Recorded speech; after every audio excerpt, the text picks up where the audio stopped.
So if you listened to last week's episode, you'll know that unfortunately Thomas passed away about 2.5 weeks ago. I've had a lot of support from the community. I appreciate every person that's reached out, that's made a comment, that said something. My family and I really need your prayers, so I appreciate you, keeping us in prayer.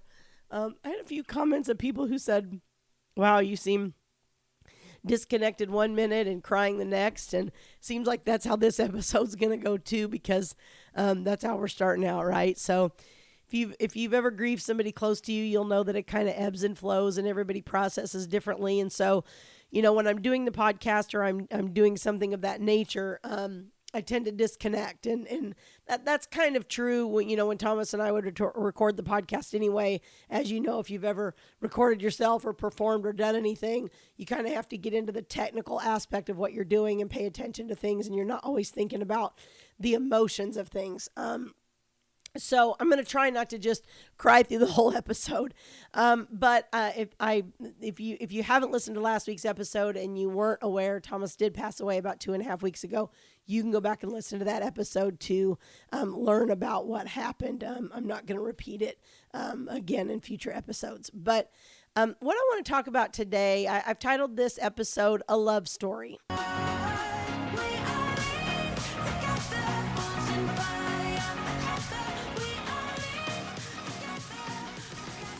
I want to talk a little bit about mine and Thomas's relationship, sort of the backside of it.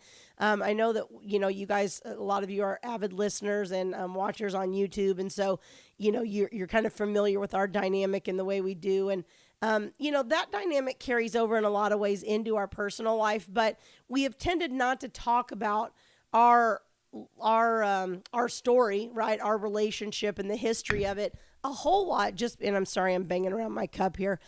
Just because, when you're going through a divorce and, it's hard to see other people together and happy, right? And I'm kind of experiencing that now as, being a widow and seeing all these other couples who are both still together and alive and, all those kinds of things. And it can be gut wrenching. It can be difficult. And divorce is definitely a grieving process, just like the loss of someone is.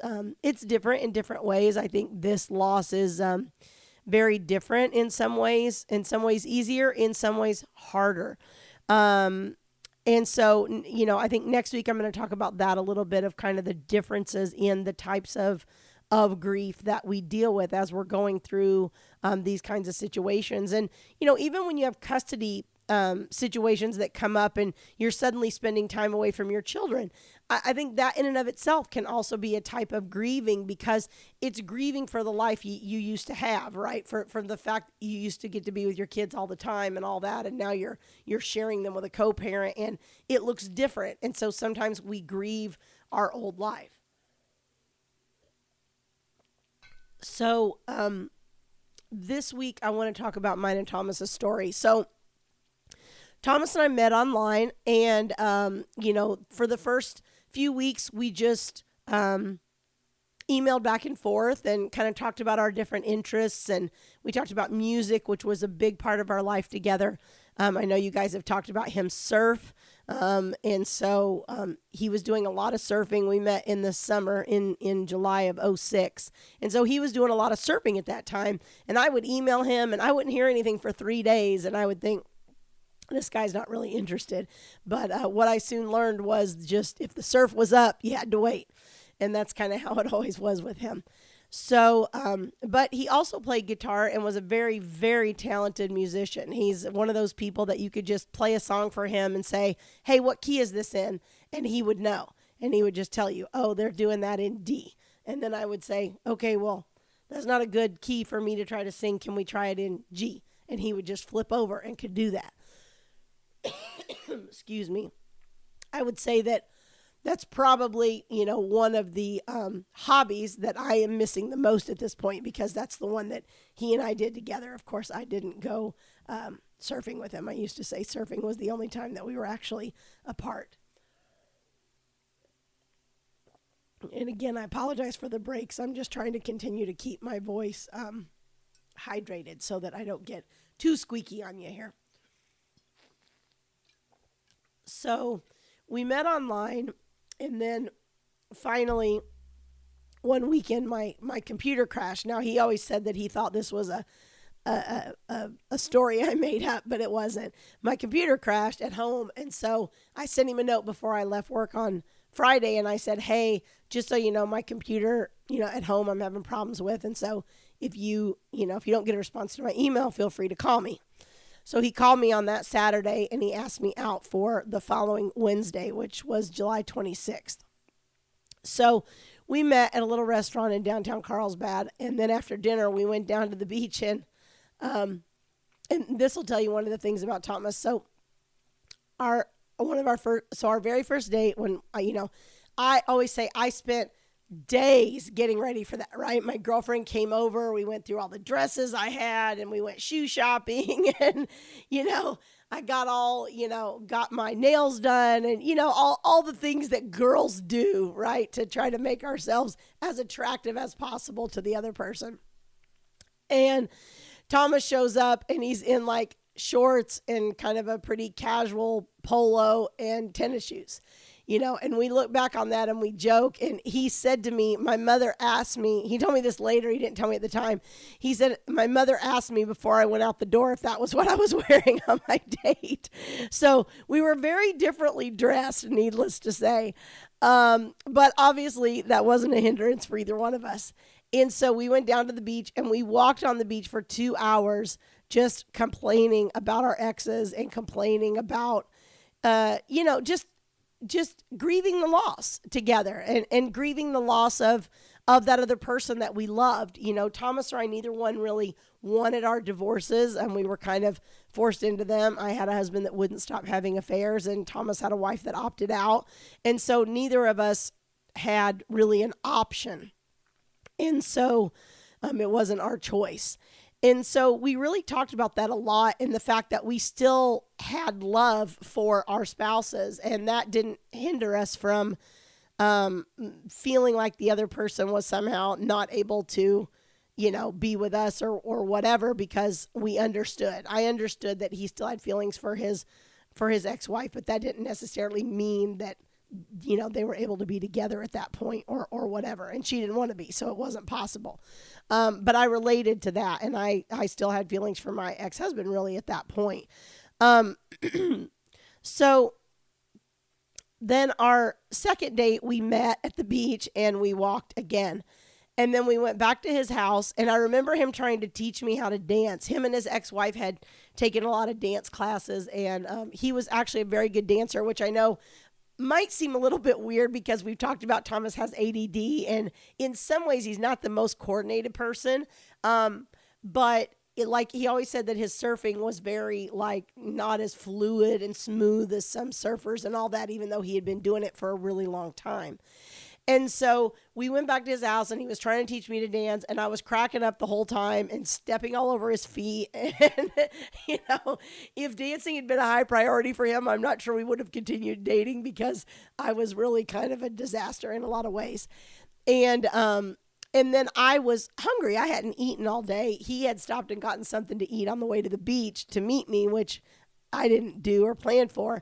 And so I said to him, do you have anything? I'm a little bit hungry. Is there anything that we could have to eat? And so I'm a very, very picky eater. And Thomas does all the cooking now in our relationship. He has historically done all of the cooking. And the nice thing about it is he had learned all of my preferences, right? He knows what I like, what I don't like. I don't even have to say, don't put this on, do this, whatever. He just knew at this point we've been together 17 years. But that first night he went through all these different things, and I was like, no, sorry. And you're kind of embarrassed, and you don't know this person that well. And he ended up going, how about a grilled cheese? And I was like, fine, that's perfect. That's absolutely perfect. And then he got started talking to me, and he burnt it. So our running joke for the rest of our relationship, every time he made me a grilled cheese, was, was he going to burn it? And he did on a few occasions, even after that. So that was kind of one of our things. And then, I always say from that point on, we just kind of clicked, and personality wise, and we just kind of knew, I didn't really have to we didn't really have to work at it in a certain way. We were very opposite, and it just kind of flowed. And I always say, like, I think I think when you meet somebody, especially if you're older and you've been through other relationships, if your gut is telling you, no, there's something that's just kind of off or just not quite right, you should listen to that. Because I had that I went on a handful of other dates, right? First dates, like maybe 3 or something before Thomas. And they all were like that, where it was like, the person's okay. Like, they're nice. There's nothing wrong with them. It just doesn't, it's just not it. It just doesn't quite click in that way. And when I met Thomas, it was almost just like we were inseparable from that point on. And we each had 2 kids. We've talked about the boys were 1, 2, 11, and 15. And so we were kind of instant family, just add water. I always say there was not really a whole lot of dating per se in a lot of ways. It was a lot of having the kids. And at that point, he had his kids every weekend. So we were working during the week, and then on the weekends, we had the kids. And so we ended up moving in together just about 2 months. Yes, Labor Day weekend that year. So our first date was July 26th. We moved in together Labor Day weekend. I don't recommend that for everybody necessarily. I think it's good to take time to get to know people. But I think he and I just knew kind of instinctually in our gut that we were both looking for something permanent. Family was real important to both of us. We were both accepting of each other's children. And so that's what we did. So I will tell you, those first few years had some conflict. They were tough years. We had several arguments, several really bad arguments where honestly, I didn't know if we were going to make it through it because it was so very tough. The co-parenting thing, having stepchildren is just, we've all heard the phrase that parenting is the most thankless job. Well, I always say, unless you've been a step parent, step parenting is the most thankless job because the kids don't have the same kind of affection for you that your own kids have. But yet you have to make very similar sacrifices and very similar support for those children without any of the return. So it can feel very thankless. And I think for me and Thomas both, the way we tried to channel that is by framing it in terms of, I do this out of love for Thomas, right? I mean, when I first met his kids, I obviously didn't have an attachment to them. I didn't love them in that way. But as my attachment to him grew, I did more and more things for his kids out of love for him. And then, of course, my love for his kids also grew, over that period. And, of course, now they're 18 and 19, and they've continued to be in the house with me and all of those things since Thomas passed away. So their mother and I have continued the the same kind of rotation schedule that we always have. And they obviously have choice because they're 18 and 19, but they're continuing to do what they were doing before Thomas passed, so far at least. So, those first few years were tough. So I don't want to paint a picture like this was just all roses. It wasn't. It was a struggle. And then in 2008, Thomas started this law firm. And in 2009, I got laid off from my job and joined him. And again, tough years, 9, 10, 11, 2012.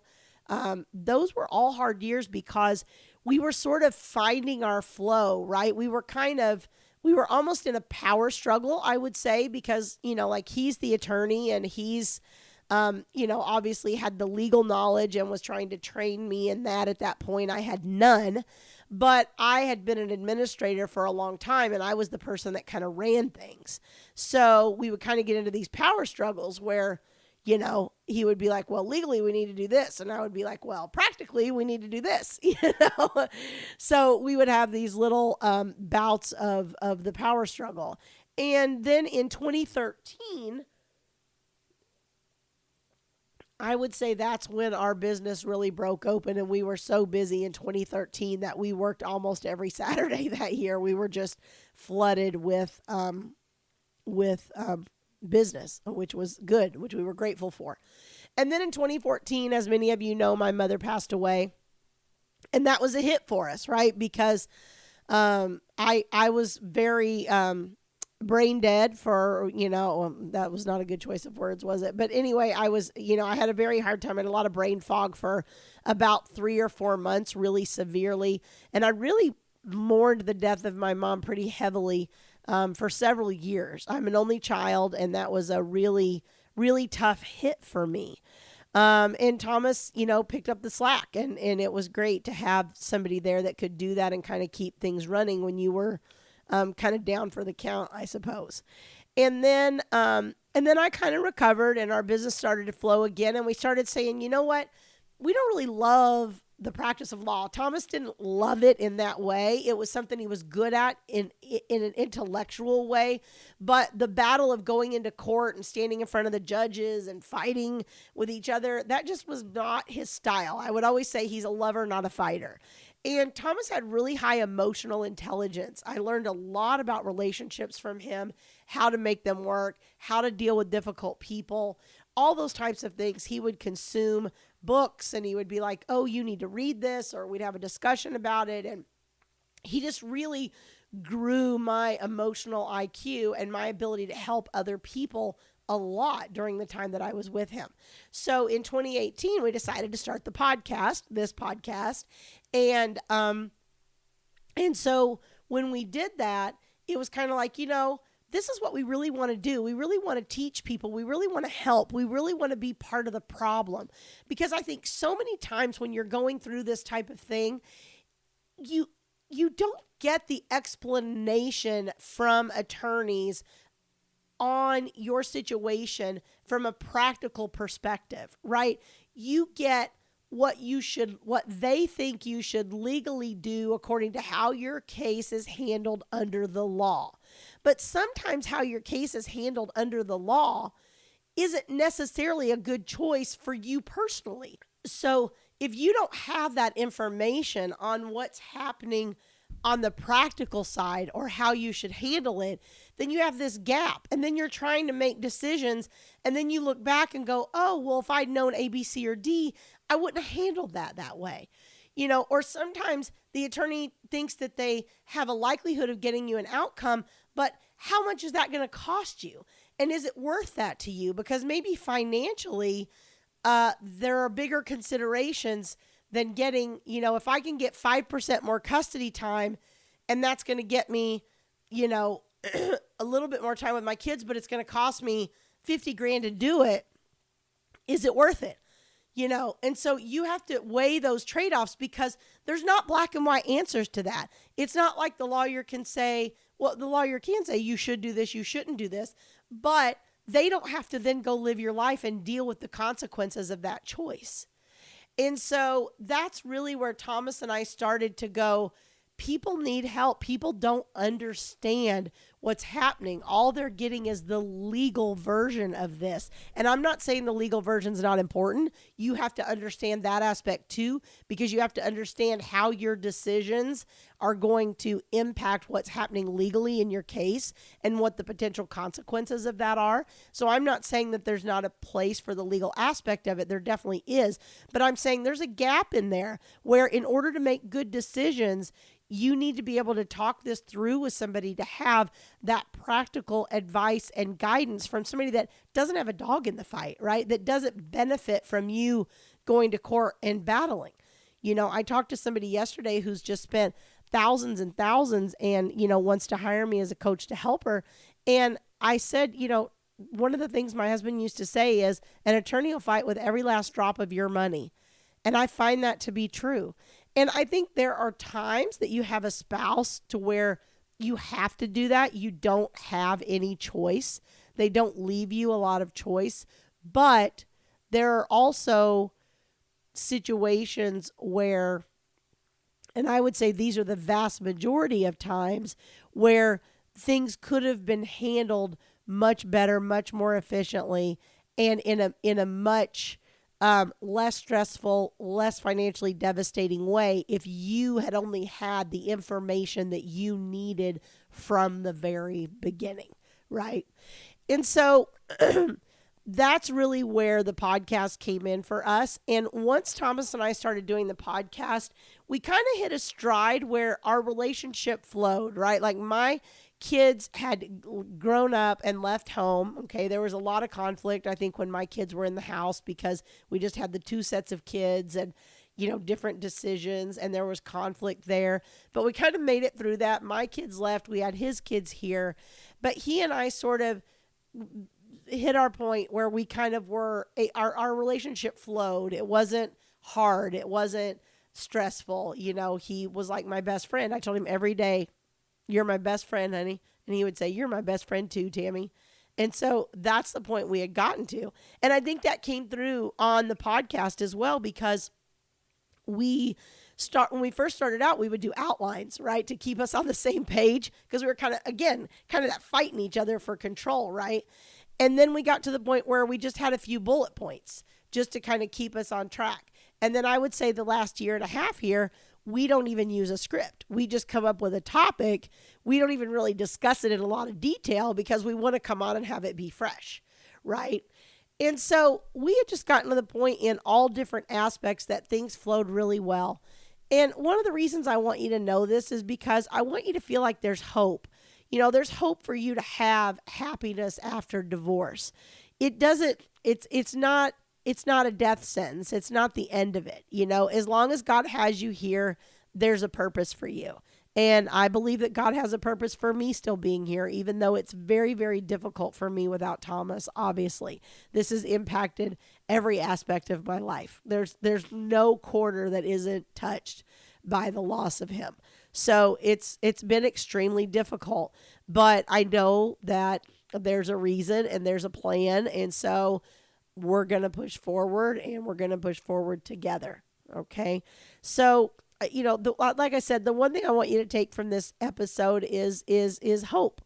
There is hope. And even if it's not a relationship, I always say this, it doesn't have to be a relationship. I don't know that I'll get into another relationship. It's only been about 2.5 weeks since Thomas's accident. I have no idea how I feel yet. And I don't even know if that'll be a possibility for me or not. But whether it's your career, whether it's how you serve others, whether it's how you raise your children, how you take care of your parents, or a relationship, whatever that is for you, there's some purpose in what you're doing, and you can find joy and happiness in that. I went back and listened to an old episode before Thomas's memorial last Saturday, and it was our episode 56 on what do you want on your tombstone, which is a little bit surreal to listen to at this point. But one of the things that Thomas said in there is he said, "I want people to say that they always saw me and I had so much joy," because that's the type of person that you want to be around, someone that can find joy even in difficult times. And so that's what I'm trying to do. I'm trying to live that. I'm trying to be that. I'm trying to be an example of that to our children and to the community. So next week, I am going to explore grief a little bit. I'm going to talk about the grieving process as it applies to my situation, as it applies to divorce, because I've been through that grief as well, how it compares, the grief of the shift in your parenting and the time you have with your kids. Maybe you've lost a parent, maybe you've lost someone close to you. And we're just going to kind of explore that in general, in various aspects. And then probably after next week, I will get back to some nuts and bolts, and we'll kind of dig in on, some of the divorce and child custody stuff. I haven't come up with topics yet, but obviously that'll be my job moving forward. Okay. Thank you guys again for all the support. Thank you for joining me this week. I'm sorry my voice is a little raspy. Hopefully the cold's gone by next week, and I will see you guys then. If you're listening to us on YouTube, don't forget to like this video and rate and review us so that you get, or subscribe to the channel so you get notified as new episodes come out. If you are listening to the podcast, don't forget to subscribe and also rate and review us. That helps other people find us and find the episodes that they need. Okay? Thanks so much, guys. Bye-bye.